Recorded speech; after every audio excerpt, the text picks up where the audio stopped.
80টি দেশে ডিপ্লোমা চিকিৎসক কোর্স চালু আছে এবং সম্মানজনকভাবে পেশাদারিত্বের সাথে দায়িত্ব পালন করে আসছে। আমরাও গ্রাম বাংলার সাধারণ মানুষের স্বাস্থ্য সেবা উন্নয়নে কাজ করে যাচ্ছি। আমাদেরকে বাদ দিয়ে তৃণমূল পর্যায়ের স্বাস্থ্য সেবা কোনোভাবেই নিশ্চিত করা সম্ভব না। আমরা তাই স্বাস্থ্য স্থাপনা স্বাস্থ্য উপকেন্দ্র এবং ইউনিয়ন পর্যায়ে স্বাস্থ্য ও পরিবার কল্যাণ কেন্দ্র, উপজেলা স্বাস্থ্য কমপ্লেক্স সহ সকল ক্ষেত্রে তৃণমূল পর্যায়ের স্বাস্থ্য সেবা নিশ্চিত করে আসছি। সেই প্রেক্ষিতে আমাদের দাবি দাবা সম্বলিত স্মারকলিপি প্রদানের জন্য আমরা প্রধান উপদেষ্টার অভিমুখে আমরা রওনা দিচ্ছি। প্রশাসনকে আমাদেরকে সর্বাত্মক সহযোগিতা করার জন্য সবিনয় অনুরোধ জানাচ্ছি। ধন্যবাদ। এখানে অলরেডি অনেক জ্যাম বেঁধে গেছে। আচ্ছা ঠিক আছে, আপনার দাবি দেওয়া শুনলাম, উনি আমার সাথে কথা বলেছেন, আমার কাছে একটা স্মারকলিপি দিয়েছেন। আজকে তো আপনারা জানেন যে মুসলমানদের সবচেয়ে বেদনাবিদুর একটা দিন 10 মুহররম। আমাদের সবাই কিন্তু দায়িত্ব পালন করতে উদ্দেশ্যে, আর আজকে কিন্তু গভর্নমেন্ট হলিডে, হ্যাঁ, সেই কারণে আজকে কিন্তু যাওয়ার সুযোগ নেই। আর ওটা তো মাননীয় প্রধান উপদেষ্টা মহোদয়ের বাসভবন, ওখানে কিন্তু কোনো কার্যালয়ে আমরা সাধারণত যেটা করি, এখানে আসলে আমরা দাবি দেওয়ার সম্পর্কে একটা প্রতিনিধি সর্বোচ্চ আপনার 3 থেকে 4 সদস্য অফিসার দিয়ে তার কার্যালয়ে পাঠায়, যোগাযোগ করে ওইখানে দেওয়া হয়। তো আপনারা আগামীকাল 4 জন, সর্বোচ্চ 4 জন সদস্য আমাদের 11টার মধ্যে এখানে আসবেন। আমি থাকলে তো আমি আছি, না হলে আমার পিআই সাহেব আছে, আপনাদের সাথী সহ আমরা অফিসারকে ওখানে পাঠানোর ব্যবস্থা করি। ধন্যবাদ। আর আপনারা এখনই শেষ করে দেন।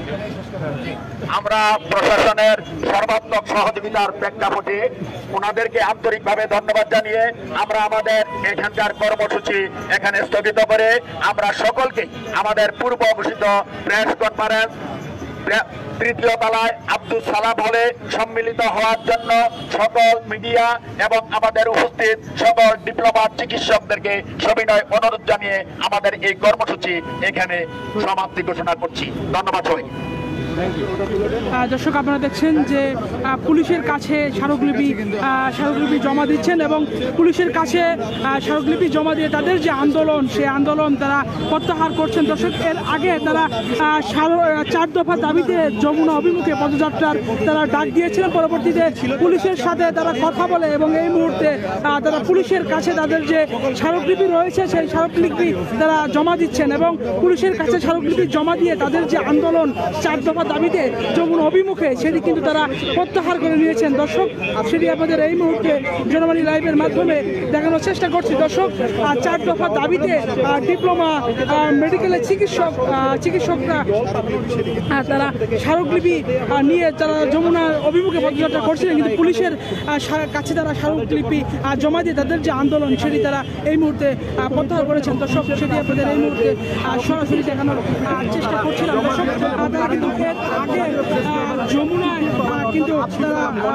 যমুনায় পদযাত্রা করার তারা ঘোষণা কিন্তু দিয়েছিলেন। আগামীকালকে প্রশাসনের সর্বাত্মক সহযোগিতায় আমাদের 5 জন প্রতিনিধি সহ আমাদের স্মারকলিপি নিয়ে আমরা প্রধান উপদেষ্টার কার্যালয়ে জমা দেব। আপনাদের 4 দফা দাবি কি? আমাদের 4 দফা দাবি, আমাদের শূন্য পদে ছাড়পত্র থাকার পরও আমাদেরকে শূন্য পদে স্বাস্থ্য উপকেন্দ্র এবং পরিবার কল্যাণ কেন্দ্র এবং উপজেলা হেলথ কমপ্লেক্সে আমাদের অজ্ঞাত কারণে নিয়োগ প্রদান করা হচ্ছে না।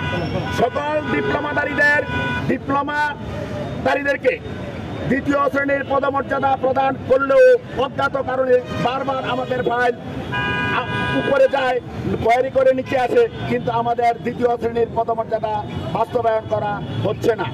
আমাদের পেশাগত দায়িত্ব, আমরা চিকিৎসক হিসেবে বিএমডিসি রেজিস্ট্রেশন প্রাপ্ত হয়ে চিকিৎসা প্রদান করে আসছি, কিন্তু মহামান্য হাইকোর্টের রায়ের পরবর্তীতে অদ্যাবধি আমাদেরকে একটা প্রিফিক্স দেওয়ার কথা, সেই প্রিফিক্স দেওয়া হচ্ছে না। ডিপ্লোমা চিকিৎসক হিসাবে আমরা মহামান্য হাইকোর্টের মাধ্যমে প্রিফিক্স প্রত্যাশা করছি। ঠিক আছে।